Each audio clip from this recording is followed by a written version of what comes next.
Usually when we talk about like typical action heroes, there's this total obsession with building a taller tower. Right. Yeah, just getting to the top. Exactly. They want ultimate power. They want to look down from the top and, you know, defeat anyone trying to climb up after them.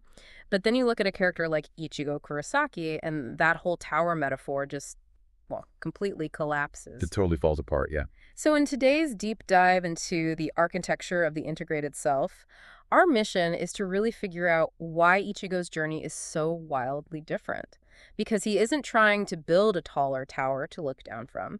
He's just trying to build like a wider roof to keep more people out of the rain. A wider roof. I love that. And because it's a wider roof, his strength isn't measured by dominance. It's measured by endurance. Right, how much he can take. Exactly. His power is constantly evolving, but it's not for the sake of just acquiring status or looking cool. Every single transformation is really just him shouldering greater responsibility so he could protect, just one more person. Right, and here's the thing. That desire to protect everyone creates a massive problem. Oh, absolutely. Because to protect them from monsters, he has to draw on monstrous power himself, which forces him to confront some deeply fragmented parts of his own identity. Yeah, and this is where the story completely shatters the standard chosen one trope. It's not about a destined savior just magically getting stronger. No, not at all. It's about someone who is forced to synthesize these violently opposing worldviews that are basically trapped within his own mind. I mean, he's juggling human empathy, the strict militant duty of a soul reaper. With the chaotic survival instinct of a hollow. Right. And the rigid, almost arrogant pride of a Quincy. All at once. And they aren't just superpowers, right? They're entirely different operating systems clashing with each other. Okay, so let's unpack this. This brings up a serious red flag. I mean, integrating human empathy with a Soul Reaper sense of duty, sure, that makes perfect sense. Yeah, that part is pretty straightforward. But the Hollow is literal internal chaos. It's a creature of pure destruction. How does someone reconcile that? Does the source actually suggest he just, gives his darkest, most violent impulses a seat at the steering wheel? Well, not the steering wheel, but a seat at the table. A seat at the table. Yeah, this is where Carl Jung's psychological concept of the shadow comes in. The shadow contains all those parts of ourselves that we deny, hide, or fear, like aggressive, destructive impulses. Right. And Jung argued that you don't grow by destroying the shadow because you fundamentally can't.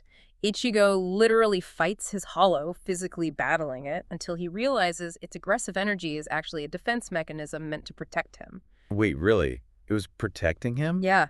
So integration isn't about hugging the monster. It's about harnessing its raw survival instinct without letting it control your actions. Here's where it gets really interesting. If you try to destroy that dark side, it's like taking a photograph and cutting out all the dark spots. Oh, that's a great analogy. Right. You don't fix the picture by doing that. You just destroy the contrast. You leave holes in it. You actually need the shadows to give the image depth, just like you need internal friction to build resilience. Exactly. And the source connects this perfectly to Friedrich Nietzsche's philosophy, actually. Nietzsche argued that becoming who you truly are requires embracing every single contradiction within yourself. Every single one. Right. For a long time, Ichigo is literally terrified of his hollow because it completely contradicts his human morality. Which makes total sense. Exactly. But his greatest victories never come from simply overpowering external enemies. They come when he finally stops running from his internal conflict. He becomes powerful precisely because he accepts that he is both the protector and the monster. Which, honestly, brings us back to you listening right now. Because most of us aren't battling literal inner monsters with massive swords. Thankfully. But we are definitely battling ourselves. We are. And the source poses this brilliant mirror question here. It asks, what part of yourself are you still treating like an enemy? Is it your fear? Is it your past? Maybe your failures? We spend immense amounts of energy trying to amputate these parts of our psyche. But sometimes the strength you're looking for isn't an external skill you need to acquire.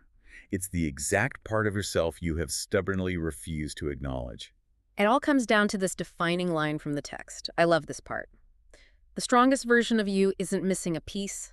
It's the one that finally accepts every piece. Viewing your internal struggles not as battles to be won, but as fragments waiting to be integrated, I mean, that completely changes the paradigm of personal growth. It really does. So think about that taller tower we talked about at the start, and the weapons you've been using to defend it against your own perceived flaws.